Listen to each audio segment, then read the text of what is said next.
बिस्मिल्लाहिर्रहमानिर्रहीम। अस्सलाम वालेकुम। आप देख रहे हैं program news today with Tanzeela मस्जिद। प्रोग्राम में आपको खुशामदीद कहते हैं। नए साल का पहला दिन और नए साल में नई उम्मीदों और नई उमंगों के साथ ये आगाज़ हुआ है साल का। पूरी दुनिया में ज़ाहिर है जो गुज़रा हुआ साल है उसमें बहुत सारी नाकामियाँ होती हैं, बहुत सारी कामयाबियाँ होती हैं, लेकिन आने वाला वक्त यकीनन उम्मीद के साथ शुरू होता है। तो पाकिस्तान में जो इस वक्त हालात हैं, पाकिस्तान की मईशत को जो चैलेंजेस दरपेश हैं, अब आगाज़ अगर मुआशी तौर पर देखा जाए तो को बहुत अच्छा आगाज़ नहीं है। पेट्रोलियम की प्राइसेस में इजाफ़ा हो गया, एक मिनी बजट के ऊपर इस वक्त बहस चल रही है और इम्कानात हैं कि कुछ आइंदा दिनों तक महंगाई ऐसे ही रहेगी, कम नहीं होगी। लेकिन इसके बावजूद उम्मीद का दामन हाथ से नहीं छोड़ना चाहिए। जो आज के प्रोग्राम में हम यही देखेंगे कि 2021 से हमने क्या सबक सीखे हैं, क्या करारदाद होनी चाहिए हमारी इज्तिमाई कि इस मुल्क को, इन हालात को कैसे बेहतरी की तरफ लेकर जाना है।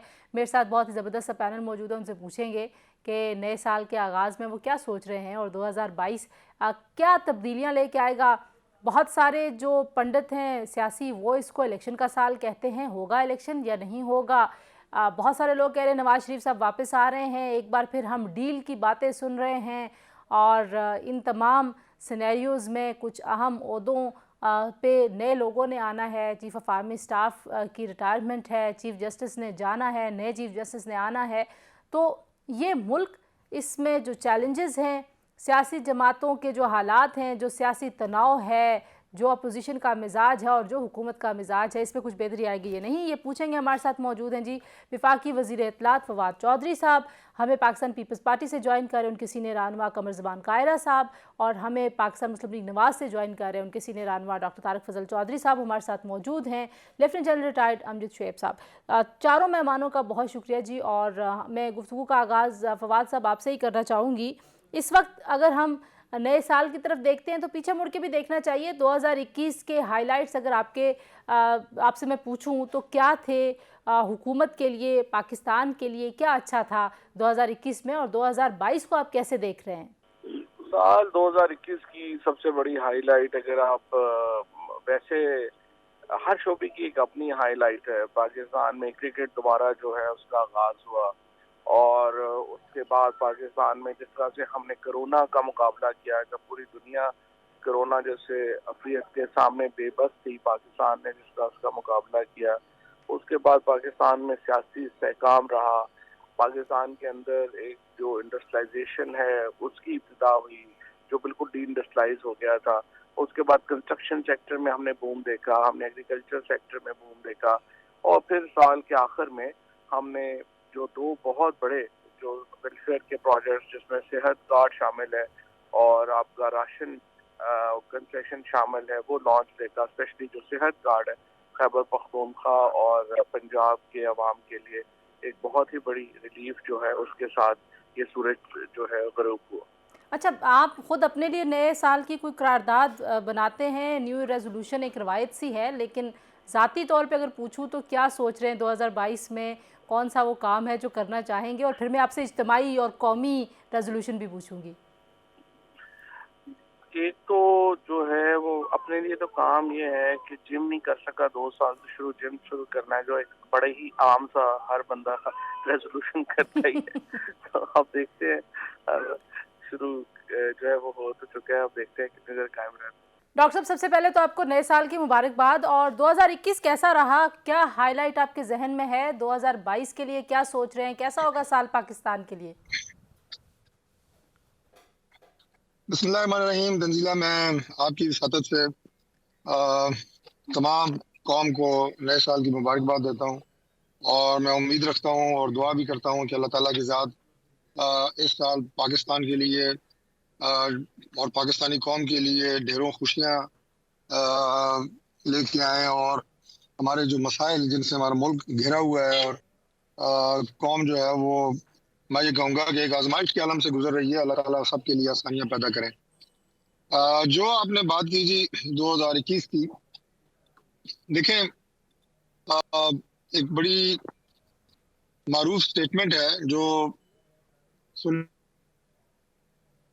आती रही, हम कॉलेज के ज़माने से सुनते आ रहे हैं कि मुल्क जो है वो बड़े शदीद बहरान से गुजर रहा है। जब भी देखो आपको ये जुमला कहीं ना कहीं आपको सुनने को मिलेगा मीडिया पे या अखबारों में। अनफॉर्चुनेटली जो 2021 जो था उसमें मैं समझता हूँ कि सबसे ज्यादा जो चैलेंजिंग बात है और सबसे ज्यादा जो फिक्र वाली बात है वो ये थी कि एक आम आदमी की जो जिंदगी है, एक आम पाकिस्तानी की जो जिंदगी है, और जब मैं आम पाकिस्तानी कहता हूँ तो मेरी मुराद है कोई 80 से 90% पाकिस्तानी है। यानी आप ये समझ लें कि कोई तकरीबन 18, 19, 20 करोड़ लोगों की जो मैं बात कर रहा हूँ, उनकी जिंदगियों में तकालीफ और मुश्किलात में इजाफा हुआ है। ये एक वो बेसिक पैरामीटर है जिसकी बुनियाद पे आप ये कह सकते हैं कि मुल्क आज तरक्की कर रहा है या मुल्क जो है वो तनज़्ज़ुली की तरफ जा रहा है। मुझे पाकिस्तान के बारे में, अपने प्यारे मुल्क के बारे में ये बात करते हुए हमेशा दुख और तकलीफ होती है जब मैं ये कहूँ कि हमारा मुल्क आगे जाने की बजाय पिछले साल मजीद पीछे गया। इक़्तिसादी तौर पे मजीद मुश्किलात पैदा हुई, लोगों की जो कुव्वत खरीद थी वो बिल्कुल ख़त्म हो गई, और लोग जो है वो महंगाई के हाथों और इन नाकाम हुकूमती पॉलिसी के हाथों शदीद परेशान रहे। कायरा साहब, सबसे पहले आपको नए साल की मुबारकबाद। 2021 कैसा रहा आपकी नज़र में, और 2022 के लिए क्या आप देख रहे हैं? सियासत किस तरफ जा रही है, मुल्क किधर जा रहा है, मैशत का क्या बनेगा? यूं तो जी जो साल गुजर जाए उसको एक तल्ख याद समझ के भुला देना चाहिए और अच्छे अगले साल के लिए सोचना चाहिए कि अगला साल जो है उसके लिए दुआएं करनी चाहिए, अल्लाह करे को बेहतरी का सामान हो। इरादा बांधना चाहिए कि हम अपने इरादों को दुरुस्त करेंगे। खाली दुआएं मांगने से तो काम नहीं चलता। दुआएं तो किसी दौर में भी मुकम्मल तौर पे दुआओं से माशरे ठीक नहीं हुए, कोशिश से ठीक हुए हैं, और कोशिश के बाद अगर दुआएं मांगी गई हैं तो कोशिशें बेहतर हो गई हैं। लेकिन अगर मैं पाकिस्तान को देखता हूं तो पाकिस्तान के लिए 2021 का साल बड़ा तल्ख साल था, बड़ा मुश्किल साल था।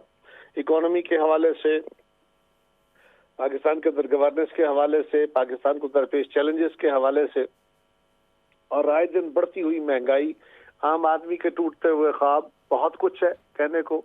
लेकिन ये एक तल्ख याद है, इसको छोड़िए। आने वाला 2022 जो है उसका आगाज एक मिनी बजट से, और दूसरा मिनी बजट जो पेट्रोलियम प्राइसेस को बढ़ाने की सूरत में आवाम को तोहफा दिया गया, और ऐसे कई और तोहफे हमारे मुंतजर हैं। तो जो ये गवर्नेंस है, इसी सूरत हाल को देखते हुए मैं पुरुमीद तो कहना चाहिए, पता नहीं किस बात पे मैं कहूँ। अगर मैं कहूँ मैं मायूस हूँ तो इसके माने कोई और निकाले जाएंगे, लेकिन मुझे तो कोई बेहतरी की सूरत नजर नहीं आ रही। क्योंकि हमारे ताकतवर लोग हों, ताकतवर इदारे हों, वो सियासी जमातें हों या बाकी लोग हों, हमने कुछ माजी से सबक सीख के अपने आप को करेक्ट करने के लिए कोई कोशिश शुरू नहीं की, और हम सिर्फ बैठे हैं कि दूसरा काम बेहतर कर देगा तो मैं कर लूंगा। इस तरह नहीं होगा। हमारे ताकतवर इदारों को भी कंट्रोल अपने आप को करना होगा, हमारे मजहबी तबकात को भी कंट्रोल करना होगा, रियासत को अपनी रेट कायम करनी होगी, और लोगों को बुरे को बुरा कहना होगा, गलत को गलत कहना होगा, अपनी जात से, अपने मफादात से ऊपर उठ के। यही एक दुनिया में तरक्की का रजीना और रास्ता था। ये रास्ता हम इख्तियार नहीं कर रहे, इसलिए मुझे तो 2022 में कोई बेहतरी के नहीं बल्कि ज्यादा बुराई के आसार नजर आ रहे हैं। जैसा आपसे भी मैं सबसे पहले तो नए साल की मुबारकबाद देते हुए यही पूछना चाहूँगी कि कैसे देख रहे हैं आप 2022 को? अभी हमने कौमी सलामती की पॉलिसी भी मंजूर कराई है, और पाकिस्तान को कहाँ जाता हुआ देखते हैं, चाहे वो मुआशी सिमत हो, सियासी हालात हो, कैसे देख रहे हैं? बिस्मिल्लाहिर्रहमानिर्रहीम। देखिए, हमारा जो 2021 गुजरा, इसमें कुछ कामयाबियां भी थी, लेकिन वो कामयाबियां इस लिहाज से अधूरी हैं कि उनके आगे नताइज अभी नहीं आए, जिसकी वजह से 2022 जो है वो बड़े सीरियस किस्म के चैलेंजेस का साल रहेगा। इकोनॉमी तो एक कांस्टेंट मसला है ही, जो हम देख रहे हैं कि उसमें दिन ब दिन मसाइल ही बढ़ते जा रहे हैं। IMF की डिमांड्स, वो डू मोर वाला किस्सा खत्म नहीं होने को देता। लेकिन हम पहले डील कर लेते हैं, फॉरेन पॉलिसी का देख लेते हैं कि आप देखिए कि हमें अफगानिस्तान में कामयाबी मिली एक लिहाज से कि वहां से अमेरिका और भारत का इखराज हुआ, लेकिन अफगानिस्तान पूरी तरह डिस्टेबलाइज्ड है। वहां पे स्टेबिलिटी नहीं है, ना इकोनॉमी की स्टेबिलिटी है, सैंक्शंस की वजह से बैंकिंग सिस्टम नहीं चल रहा, और दूसरी तरफ वहां पे ह्यूमैनिटेरियन इश्यूज इतने ज्यादा हैं कि लगता है कि वहां से किसी भी वक्त पॉपुलेशन जो है वो मुंह उठा के पाकिस्तान की तरफ चल पड़ेगी। तो पाकिस्तान के लिए अफगान स्टेबिलिटी एक बहुत बड़ा चैलेंज है। पाकिस्तान के वसाइल और रिसोर्सेज ये नहीं है कि वो अपने तौर पे कुछ कर सके। हमने कुछ थोड़ा बहुत किया, जो कर सकते थे वो कर दिया। अक़वाम आलम में वो अर्जेंसी नजर नहीं आती, यूं लगता है जैसे लिप सर्विस है। और अगर कोई कर भी दे तो अक़वाम आलम की वो जो गर्मजोशी जितनी थोड़ी बहुत है, वो यूं लगता है कि 4-6 महीने में खत्म हो जाएगी।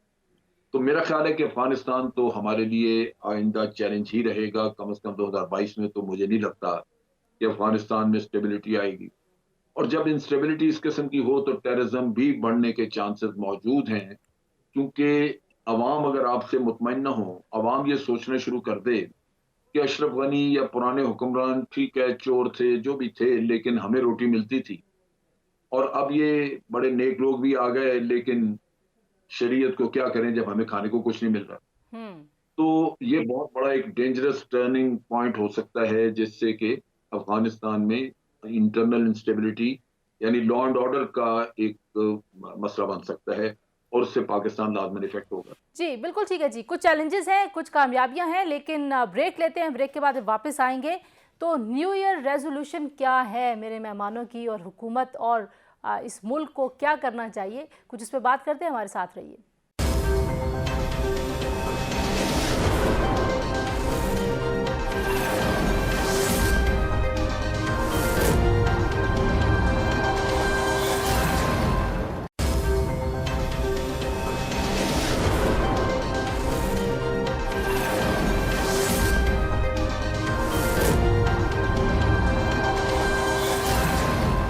Welcome back to news today ji. और हम बात कर रहे थे कुछ हालात और वाक़यात की। तो अगर न्यू ईयर रेजोल्यूशन की बात की जाए, और कौमी सतह पे क्या रेजोल्यूशन आप देख रहे हैं, आप क्योंकि आप हुकूमत के तर्जुमान हैं, आपके ख्याल में क्या इज्तिमाई हमारी रेजोल्यूशन होनी चाहिए सबकी?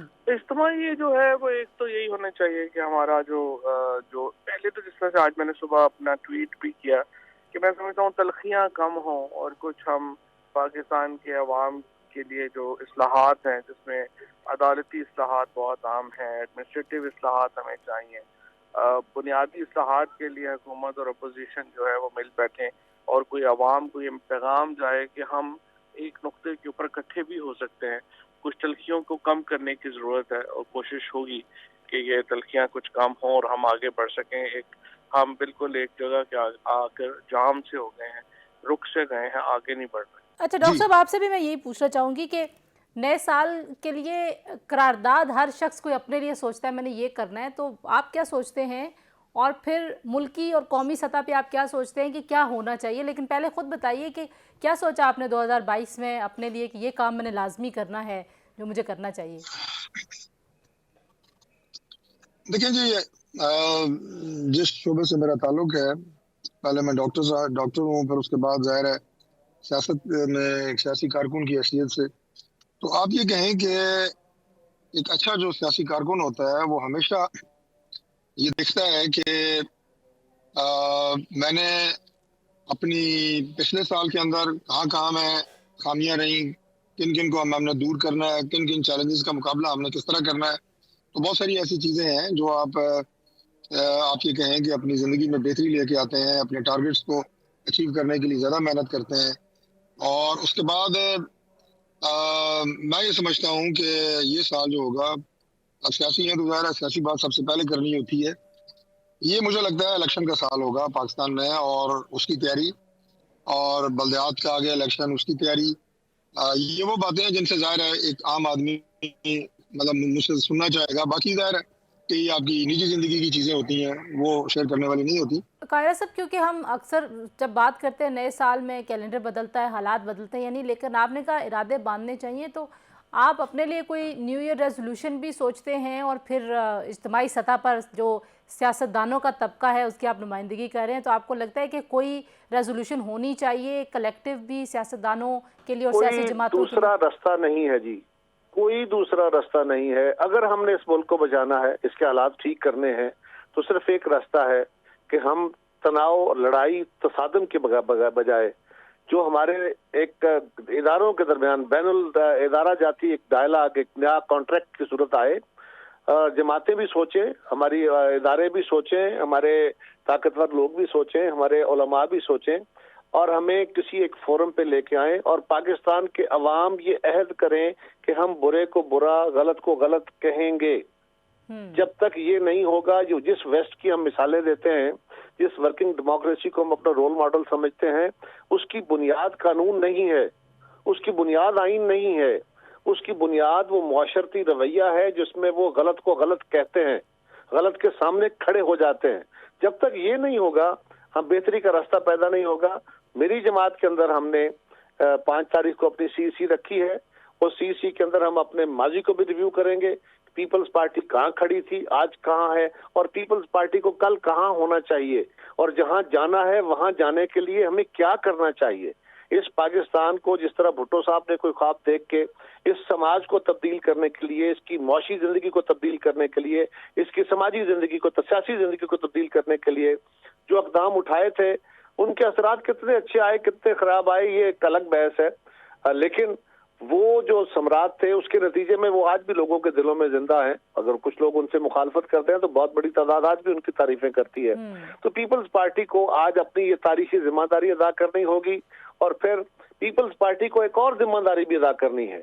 ये हमारे ही जिम्मे रहता है और कोई नहीं करेगा, हम ही करेंगे कि वो जिम्मेदारी है जो मोहतरमा बेनजीर भुट्टो ने की थी, कि वो अपनी तलखियां भुला के फिर सियासी डायलॉग का एक रास्ता खोले, फिर एक चार्टर करे जिसमें चार्टर ऑफ इकोनॉमी भी हो, चार्टर ऑफ सोसाइटी भी हो, और आगे बढ़ने का रास्ता पैदा हो। वरना मेरा तो नहीं ख्याल कि कोई रास्ता बन रहा है, बल्कि तलखियां बढ़ रही। जान साहब, जो पहले तो न्यू ईयर रेजोल्यूशन ज़ाहिर है एक रवायत सी बन गई है कि लगता है ये रवायती सा जुमला है, आप खुद कोई न्यू ईयर रेजोल्यूशन अपने लिए तय करते हैं हर साल, और कैसे एवेल्युएट करते हैं? हमारी कौम को इज्तिमाई सतह पर क्या आपके ख्याल में न्यू ईयर रेजोल्यूशन होना चाहिए 2022 के लिए? देखिए, सबसे इम्पोर्टेंट चीज है कि हमें इकोनॉमी को, अपने को, उसके इश्यूज को रिजॉल्व करना है।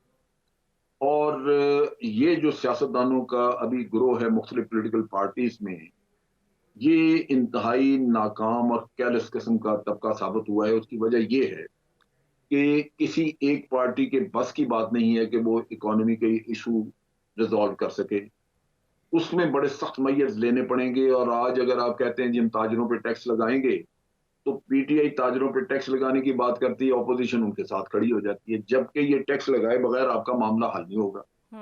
तो इकोनॉमी के मामले में काश ये सारे समझते कि मुल्क डूब रहा है, और इन तमाम पॉलिटिकल पार्टीज को अपने कौम के मफाद में इकट्ठे होके इसके ऊपर फैसले करने हैं। और फिर ये भी है कि अगर आज आप फैसले करें तो किसी एक पॉलिटिकल पार्टी के टेन्योर में ये मामला हल नहीं होंगे। सबसे इंपॉर्टेंट मामला इसमें आपके कर्जों का उतारना है।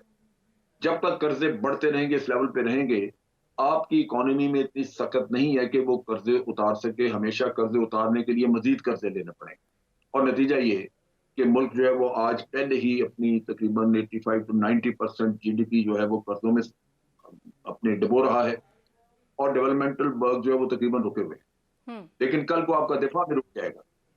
अगर आपको दिफा के लिए भी 4 पैसे चाहिए और वो भी ना हो, तो आप सोच लीजिए कि फिर मुल्क का हाल क्या होगा। ये इतनी सीरियस चीज है जिसको कि पॉलिटिकल पार्टीज में वो कतन, वो सवाए पार्लियामेंट में जाकर ढोल बजाने के और कुछ नहीं करते।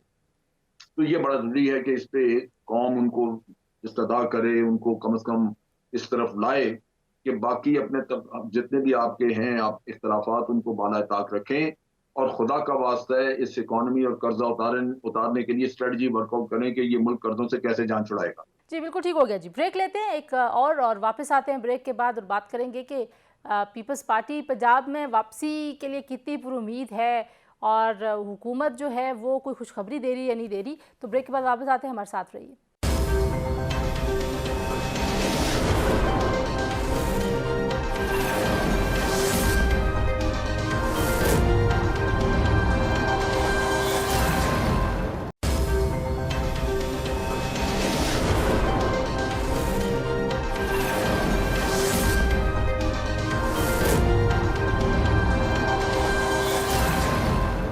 प्रोग्राम में एक बार फिर आपको खुशामदीद कहते हैं, और हम ब्रेक पर जाते हुए 2 सवाल छोड़ के गए थे। एक और आम सवाल भी है कि डॉक्टर साहब, आखिरी सवाल, नवाज शरीफ साहब की वापसी के ऊपर बड़ा शोर है। कोई कहता है शोशा है, कोई कहता है अफवाह है, कोई कहता है हकीकत है, फसाना है, क्या है? मियाँ साहब आएंगे 2022 में वापस पाकिस्तान? जी बिल्कुल जी, इंशाल्लाह ताला 2022 के हवाले से भी मैं समझता हूँ कि एक तारीखी साल होगा कि मियाँ नवाज शरीफ साहब दोबारा न सिर्फ पाकिस्तान आएंगे बल्कि आप देखेंगे कि हम ये इलेक्शन भी जीतेंगे और मियां नवाज शरीफ साहब चौथी दफा आपको वज़ीर आज़म बनते हुए भी नजर आएंगे। ये उनका मुल्क है। जो लोग उनके बारे में अफवाह साजी करते हैं, अफवाहें फैलाते हैं, वो यकीनन उनकी जो हमारी अकायद की मकबूलियत है उनसे वो खाइफ है। इस वजह से आपको हर वक्त जाली खबरें जो है वो सुनने को मिलेंगी, लेकिन जैसी उनकी तबीयत बेहतर होती है इंशाल्लाह मजीद उनके चंद टेस्ट बाकी हैं और वो जरूर पाकिस्तान आएंगे। ये उनका मुल्क है, इंशाल्लाह जरूर आएंगे और थैंक इसी साल आएंगे इंशाल्लाह। जो आखिरी बात मैं आपसे पूछना चाह रही हूँ, आप बहुत बार बहुत अहम ओहदों पे रहे हैं, कोई ऐसा काम पाकिस्तान में जो ख्वाहिश है आपकी कि अगर ये हो जाए तो शायद समाजी सतह पे, कौमी सतह पे हम कुछ ज़्यादा कलेक्टिव आगे बढ़ेंगे? एक तो आपने कह दिया सियासत में तलखियाँ कम हूँ, कुछ और भी आपको लगता है ऐसा है जो करने की ज़रूरत है पाकिस्तान को? नहीं, पाकिस्तान में तो खैर बहुत कुछ करना की जरूरत है। हमारे इदारे जो हैं वो नॉन फंक्शनल हैं। फिर अगर आप थोड़ी लंबी बात करने चाहें तो फिर हमारा सबसे इम्पोर्टेंट ये है कि हम अपने एजुकेशन सेक्टर को फिक्स करें, जो बिल्कुल तबाह बर्बाद हो गया है। और स्पेशली हमारा जो एक्सट्रीमिज्म का यहाँ पे एक बहुत बड़ा मसला हम देख रहे हैं, और जिस तरीके से इस रीजन में हमने देखा है शिद्दत पसंदी बढ़ी है, अगर हम इसको मुकाबला ना कर पाए और ख़ुसूसन हम अपने एजुकेशन सिस्टम को इसके मुकाबले के लिए तैयार ना कर पाए, तो पाकिस्तान को मुस्तकबिल में बहुत बड़ी मुश्किलात का सामना होगा और उसके ऊपर फौरी तौर के ऊपर हमें कार्रवाई करने की ज़रूरत है। आवाम को क्या कहेंगे? 2022 का पहला दिन, महंगाई कम होगी, कोई खुशखबरी, कोई खैर की खबर सुनाएंगे? महंगाई तो पहले दिन ही देखिए, जिस दिन मैंने आपसे अर्ज किया, सेहत के देखिए तमाम अखराजात जो हैं वो हुकूमत ने अपने जिम्मे ले लिए हैं। इसी तरीके से जो आपका LPG है उसमें कमी आई है, ऊपर नीचे चीज़ें चलती रहेंगी। उम्मीद यही है कि अगले 3-4 महीनों में ये जो इंटरनेशनल बैन अल-अक़वामी इन्फ्लेशनरी ट्रेंड है इसमें बहुत कमी आएगी और फिर हम इसमें जो है और बेहतरी जो है वो सामने इसमें आ सकेगी। लेकिन बहुत सारे ऐसे काम जो है वो ऑलरेडी हो चुके हैं जिसमें अगर आप फसलों को देखें तो हमारी आमदनियों में इजाफे हुए हैं, उसको भी आप ना भूलें जब हम महंगाई का जिक्र करते हैं। आखिरी सवाल कायरा साहब, ब्रीफ सा कमेंट आपसे चाहिए। बलदियाती इंतखाबात पंजाब में अगर होते हैं, पीपल्स पार्टी की वापसी के हमें बड़े इम्कानात नज़र आए। अभी जो लाहौर में एक ज़िमनी इंतखाब हुआ, आपको लगता है पीपल्स पार्टी वाकई में अपने कदम वहाँ पे जमा रही है? वापस ज़ाहिर है वोटर तो आपका वहाँ पे है डेडिकेटेड, लेकिन वो वाकई इंतखाबात के नताइज में भी नज़र आएगा कि नहीं आएगा? जी देखिए, पीपल्स पार्टी का वोटर पीपल्स पार्टी से नाराज हुआ और वो मियां साहब के खिलाफ था। वो पीपल्स पार्टी से भी नाराज हुआ, उनको ख्वाब दिखाए गए खान साहब की सूरत में, लेकिन अब उनके ख्वाब लोगों के टूटे हैं तो अब लोगों ने आगे बढ़ के देखना होगा उन्हें।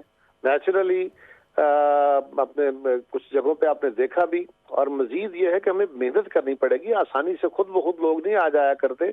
उस मेहनत के नतीजे में यकीनन जो लोग मायूस हुए हैं मौजूदा हुकूमत से, वो अब उनके सामने पीपल्स पार्टी का 5 साल दौर भी है, मुस्लिम लीग का 5 साल दौर भी है और इनका भी 3.5-4 साल का दौर है। तो इस सारे का एनालिसिस करने के बाद लोग एक बेहतर फैसला कर पाएंगे और पीपल्स पार्टी इंशाल्लाह पूरे पंजाब में, पूरे मुल्क के अंदर अपनी भरपूर तरीके से लोकल बॉडीज इलेक्शन में हिस्सा लेगी। ये अलग बात है कि मुझे इस गवर्नमेंट के अपने इरादे दुरुस्त नहीं लगते, क्योंकि इन्होंने एक लोकल गवर्नमेंट एक्ट दिया, वो भी सुप्रीम कोर्ट के दबाव पे। अब उसमें फर्दर तरमीम की जा रही है, उसमें बहुत सारे सुकम छोड़े गए जिसपे उनकी अपनी जमात के अंदर भी एहतजाज है, उनके इत्तेहादियों के अंदर भी एहतजाज है। अपोजिशन की जमातें तो वैसे ही एहतजाज कर रही हैं, तो अब उन्होंने इसको दोबारा रिव्यू करना शुरू किया है। वो एक नई एक लहर छेड़ने जा रहे हैं और फिर एक तमाशा वो ये भी करने जा रहे हैं। उनका ख्याल है कि ये कामयाब हो पाएगा, और वो ये है कि जो लास्ट लोएस्ट टीयर है, यानी नेबरहुड काउंसिल्स का और जो विलेज काउंसिल्स सो कॉल्ड है, बेसिकली तो वो यूनियन काउंसिल ही है, लेकिन विलेज काउंसिल को जो तस्वर है वहां पे तो वो इलेक्शन चाहते हैं कि वो मार्च अप्रैल में करा दें, जो नहीं होंगे। लेकिन अगला फेज जो सेकंड है, जो एक्चुअल एडमिनिस्ट्रेटिव स्फीयर आना है, वो डिस्ट्रिक्ट का और बाकी मेयर का इलेक्शन है, वो कहते हैं सब सितंबर अक्टूबर में कराएंगे। और फिर पूरे पाकिस्तान पंजाब के अंदर म्यूनिसिपैलिटीज का निजाम आपने खत्म कर दिया है। अगर म्यूनिसिपैलिटीज छोटे छोटे शहर 4-4, 6-6, 8-8 काउंसिलों के ये खुद और आज के ऊपर डिस्ट्रिक्ट का पूरा एक मेयर बैठा होगा जो डिस्ट्रिक्ट भी चलाएगा, और ये छोटे छोटे, मतलब मेरे जिले में अगर जिला गुजरात का हेडक्वार्टर गुजरात सिटी है, वहाँ कारपोरेशन का जो मेयर आ जाता है, तो बाकी पूरे जिले के अंदर कुछ 6-7 म्यूनिसिपल कमेटीज हैं, उनको कौन चलाएगा? उनको डिस्ट्रिक्ट का हेड बैठ के चलाएगा, तो क्या वो एडमिनिस्ट्रेटिवली रन कर सकेंगी? उनके पास इतना रिसोर्स होगा? और उनके पास जो रिसोर्स आगा, अगर डिस्ट्रिक्ट का चेयरमैन वो रिसोर्स जाके देहात में लगाएगा तो उनको क्या मिलेगा? तो शहरों के हालात पहले ही खराब है, मजीद खराब होंगे। तो ये डिसफंक्शनल निजाम ला रहे हैं, फाल्टी निजाम ला रहे हैं, पता नहीं इनका इरादा क्या है। सो मुझे लगता नहीं है कि गवर्नमेंट जो है इनकी ये बैल मंडे चढ़ेगी, क्योंकि इनके हालात इतने खराब हो गए हैं। केपी में ये पहला फेज हार गए, दूसरे फेज में इनके और ज्यादा हालात खराब होने हैं, और वो फेज अभी आने वाला है। उसके बाद अगर पंजाब में इलेक्शन कराते हैं और यहाँ से भी ये हार जाते हैं बुरी तरह, जिस तरह अमकान है कि यहाँ से बुरी तरह हार जाते हैं, तो जिस दिन पंजाब में बल्दियाती इंतखाब का पहला इलेक्शन आएगा, रिजल्ट आएगा, उसी वक्त इमरान खान से मुतालबा आएगा कि भाई आप इस्तीफा दो, क्योंकि पाकिस्तान के लोगों ने, जो 2 बड़े सूबे थे, वहां के लोगों ने आपसे अपना मैंडेट वापस ले लिया, उसको आपको वोट नहीं दिया। जैसा आपने सियासतदानों को तो कह दिया सारी जमातों में ही जो है वो नाकाम और बिल्कुल केयरलेस किस्म के लोग हैं, लेकिन इस वक्त हुकूमत पाकिस्तान तहरीक इंसाफ की है। 2022 में आप उनको मशवरा क्या दे रहे हैं? कौन सी चीज़ें उनको बेहतर करने की ज़रूरत है, कौन सी चीज़ें उनको छोड़नी होंगी, कैसे वो बेहतर परफॉर्म कर सकते हैं? देखिए, इनमें अपनी ईगो, इसको ख़त्म करना होगा, और तमाम पॉलिटिकल पार्टीज जो कि पार्लियामेंट में मौजूद हैं, जिसे हम ऑपोजिशन कहते हैं, उनके साथ एक वर्किंग रिलेशनशिप बनानी होगी। इसमें दूसरी पार्टियों से जब हम तावन की बात करते हैं, तो हुकूमत को पहले आगे हाथ बढ़ाना होगा, क्योंकि यहाँ पे ये रीत ये रही है कि अगर आपने नेशनल सिक्योरिटी की प्रेजेंटेशन करनी है, डिस्कस करना है, प्राइम मिनिस्टर वहां जाते कोई नहीं। जब प्राइम मिनिस्टर नहीं जाता तो अपोजिशन के लीडर्स कहते हैं जी हम क्यों जाएं। ये ईगो के मसले बन चुके हैं। हालांकि ये किसी को भी कहने का हक नहीं है कि हम क्यों जाएं। जब एक नेशनल सिक्योरिटी का इशू डिस्कस होना है, या नेशनल इकोनॉमी आपकी, या कश्मीर इशू डिस्कस होना है, तो ये तो आपके ऊपर जिम्मेदारी है। लेकिन यहां बन गए ईगो के मसले। तो प्राइम मिनिस्टर को अपनी ईगो को रखना चाहिए एक तरफ, हाथ बढ़ाना चाहिए, और मजबूरी है। अगर आप ये कहते हैं, नारो मांगते हैं, आप कहते हैं जी ये करप्ट है, ये वो सब है, लेकिन क्या करें कि आज वो एक आईनी ऑपोजिशन है, एक इलेक्टेड ऑपोजिशन आपके सामने पड़ी हुई है। आप उसको सजाएं दिलवानी है तो वो नैब का काम है, वो करता रहे। आपने पार्लियामेंट चलानी है, आपका काम है कि आप उनको लेके साथ चलें। इसका हरगिज ये मतलब नहीं है कि आप उनके केसेस खत्म कर दें। केसेस खत्म क्यों करें, आप चलते रहें। और इन एनी केस केसेस के मामले में भी क्या पेशरफ्त हुई है, किसी ने भी कुछ नहीं किया। ये वैसे ही खत्म हो जाएंगे केस। जैसे ये हुकूमत गई, आप देखेंगे धड़ाधड़ केसेस जाएंगे अदालत में, और नैब कहेगा कि जी इसके भी कागजात हमारे पास नहीं है, इसके भी नहीं है, इसके भी नहीं है, चोरी हो गया, गुम हो गया, बात खत्म। लेकिन आज ये वक्त हाथ से निकल रहा है, जबकि आपने ऑपोजिशन को साथ में, आप याद करें कि शुरू के दिनों में शहबाज शरीफ साहब ने कहा था कि आए मिल के बैठ के एक मिसाक मईशत कर लेते हैं। वो क्या था या नहीं, उसके खतोखाल तो हमें नहीं पता, लेकिन एक कॉल जरूर थी जहां सबको ये कहा गया कि आप मिलके बैठें और मईशत के ऊपर कुछ मामला हल करें।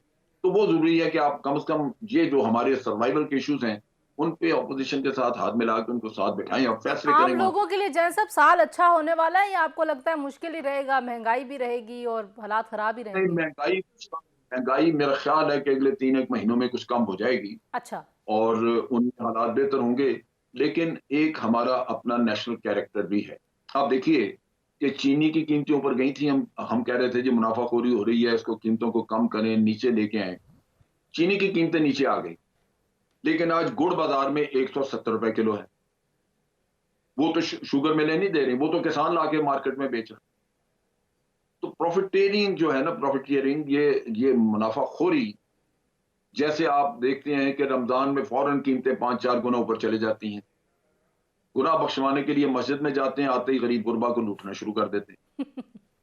तो ये वो जो मुसीबत है ना कि हमारा अब मगरबी दुनिया में तो रमजान के महीने में सेल लग जाती है मुसलमानों के अफ्तारी की चीजों की, लेकिन यहाँ पे लूटमार है। तो एक नेशनल कैरेक्टर भी है जो बड़ा गलीज हो चुका हुआ है। वक्त के साथ साथ हमें ठीक हो गया, पैसे की लालच ने खा लिया। ये लोगों को सोचना चाहिए कि ये कोई अच्छे काम नहीं है। एक इस्लामी रियासत में ये चीजें नहीं होनी चाहिए, अगर आप दुनिया और अल्लाह दोनों को नाराज कर। थैंक यू सो मच जी, और बहुत शुक्रिया चारों मेहमानों का। आपने गुफ्तगू सुनी, नए साल के लिए कुछ उम्मीदें हैं। पिछले साल की कुछ नाकामियों का जिक्र हुआ, लेकिन उम्मीद करते हैं कि हुकूमत की कारकर्दगी बेहतर होगी, इस मुल्क में आइन मजबूत होगा, इस मुल्क में कानून की बालादस्ती होगी। और इसी उम्मीद और इसी दुआ के साथ आपको छोड़े जा रहे हैं। कल इंशाल्लाह फिर आपसे मुलाकात होगी। अपना बहुत सारा ख्याल रखिए। अल्लाह हाफिज़।